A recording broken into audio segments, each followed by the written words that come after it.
હું અમૃતભાઈ કેતાભાઈ સથવારા। અમે વારંવાર રજૂઆત કરી નગરપાલિકામાં પાણીનો જોઈન્ટ અમને મળતો નથી। 2 વર્ષથી અમે ધક્કા ખાઈએ છીએ। અમને પીવાનું પાણી કે નાવા ધોવાનું પાણીની ખૂબ તકલીફ પડે છે, તો અમને પાણી આપવા વિનંતી છે। હું ગણપતભાઈ જોશી, રાધનપુર આમ આદમી પાર્ટી શહેર પ્રમુખ। જે આજે રાજનગર 2ની જે રજૂઆત લઈને લોકો આવેલ છે એમની રજૂઆત સાચી છે, અને આ રજૂઆત પ્રમુખને, ઉપપ્રમુખને, ત્યાંના સીઓને બધાને રજૂઆત કરી છે। દાખલા તરીકે કે સેચો પાપડ ભાગતો નથી ને એમનાથી સેચો પાપડ ભાગતો નથી।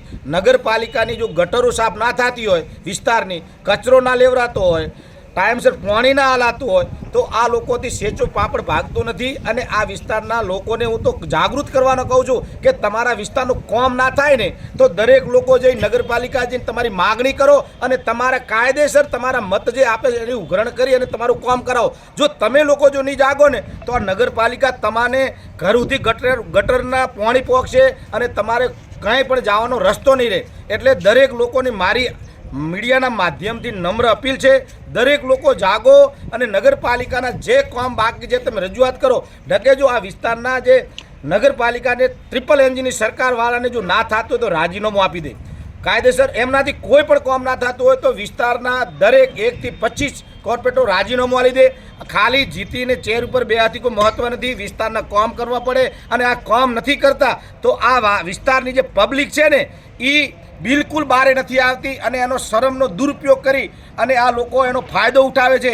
તો મારી નમ્ર અપીલ છે લોકોને કે તમે લોકો જાગો અને નગરપાલિકાનો ઘેરાવો કરી અને નગરપાલિકા સાથે તમારી જે દરેક વિસ્તારની જે કામ કરી હોય એ ઉઘરાવવાનું ચાલુ કરશો તો જ કરશે। આ લોકો કોઈ પણ મીડિયાના માધ્યમથી સાંભળે છે પણ કોઈ કામ કરતા નથી। આટલી દરેક રજૂઆત કરવા છતાં પણ આ લોકો કામ કરતા નથી। ન કે આ લોકોને જ્યારે પ્રમુખને કહીએ તો પ્રમુખ એવું કહે છે કે થઈ જશે પણ આવતા નથી। ઉપપ્રમુખને કહે કે આમાંથી કોઈ થતું નથી અને તમાથી ના થતું હોય તો તમે રાજીનામું આપી દો।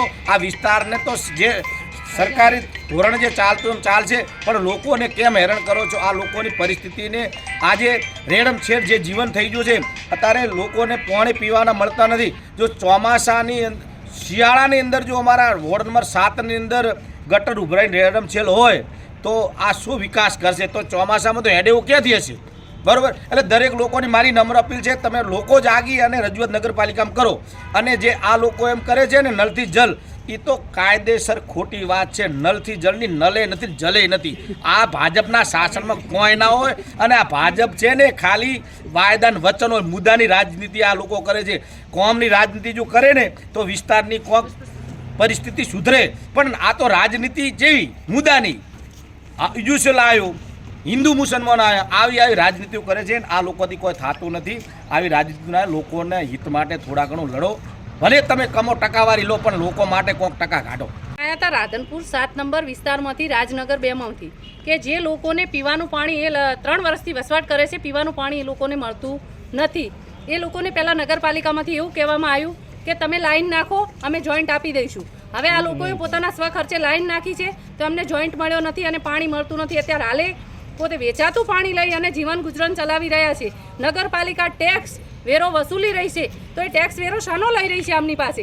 આ નગરપાલિકામાં જાય છે તો એ લોકો એમ કહે છે કે થઈ જશે। 1 મહિનાથી છેલ્લા ધક્કા ખાઈ રહ્યા છે, મહિનો તો ઠીક પણ છેલ્લા 3 વર્ષથી ધક્કા ખાઈ રહ્યા છે અને પ્રમુખશ્રી તરફથી કોઈ રિસ્પોન્સ મળતો નથી। તો આજે અમારે પ્રાંતશ્રીનો સહારો લેવો પડ્યો છે અને આ લોકોને આગળ આવી રહ્યો છે ખારો એવો ઉનાળો। જો ઉનાળામાં પાણીની સુવિધા નહીં મળે તો અમે ઉગ્ર આંદોલન તરફ જઈશું અને નગરપાલિકાને તત્કાલ ધોરણે આ લોકોને પાણી પૂરું પાડવામાં આવશે।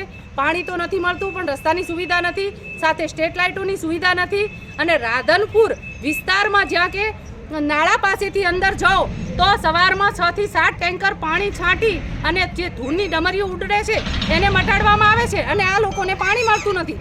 આજે અમને રાજગઢીથી ફોન આવ્યો હતો કે બેન આવો, અહીંયા પાણી રેલાઈ રહ્યું છે, તો ત્યાં પાણી રેલાઈ રહ્યું છે ને આ લોકો પીવાના પાણીની રાડો પડી રહી છે। તો શું આ ભાજપ સરકાર નળ સે જલ યોજનાની વાતો કરી રહી છે? એ વાતો માત્ર ને માત્ર ફોકસ છે। લાલાભાઈ, આમ આદમી પાર્ટી કાર્યકર, રાજનગર સોસાયટી 2માંથી બોલું છું કે રાજનગર સોસાયટીમાં પાણીનો પ્રશ્ન 3 વર્ષથી છે। એમને અરજી લગભગ 100 થી 150 અરજી આપી ચૂક્યા પણ હજી કોઈ નિકાલ આવતા નથી। ઉપપ્રમુખને વાત કરી તો કે મારું ચાલતું નથી, પ્રમુખને વાત કરી તો કે મારું ચાલતું નથી, તો આમાં ચાલે કેનું?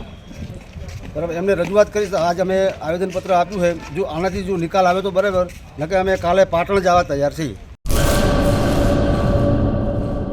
મંગલ મેડિકલ સ્ટોર, દરેક પ્રકારની દવાઓ પર ડિસ્કાઉન્ટ મળશે. હોસ્પિટલ રોડ, કોસ્મોસ બેંકની બાજુમાં, ડૉક્ટર દમયંતીબેન ગણાત્રા હોસ્પિટલની સામે, ભુજ. Mobile number 9428234840.